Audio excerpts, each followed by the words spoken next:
નમસ્કાર દર્શક મિત્રો, આપ સર્વેનું સ્વાગત છે જીટીપીએલ જૂનાગઢ ન્યૂઝમાં। સૌપ્રથમ આજના મુખ્ય સમાચાર। પીએમ મોદીએ દેશભરના વિદ્યાર્થીઓ સાથે કરી પરીક્ષા પે ચર્ચા। પડકાર અને સંઘર્ષ વિનાનું જીવન નકામું છે તેમ જણાવી વિદ્યાર્થીઓને આત્મવિશ્વાસ અને સશક્ત સભર બનવા કર્યો અનુરોધ।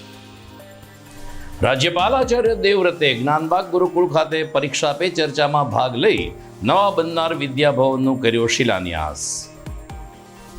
ખેલ મહાકુંભ અન્વયે પોરબંદર જિલ્લાની તરણ સ્પર્ધા જૂનાગઢ સ્નાનાગાર ખાતે યોજાઈ। વિવિધ વય જૂથમાં બાળકો અને યુવાનોએ રાજ્ય કક્ષાના દાવેદાર માટે લગાવ્યું જોર।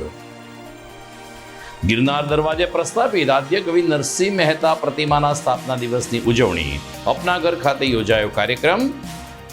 અને ગુજરાતની 4 રાજ્યસભાની બેઠક માટે ચૂંટણી જાહેર। 8 ફેબ્રુઆરીએ બહાર પડશે જાહેરનામું। જરૂર પડે 27મી ફેબ્રુઆરીએ થશે મતદાન। આ તમામ સમાચાર વિસ્તારથી જોઈએ તે પહેલા લઈએ એક બ્રેક।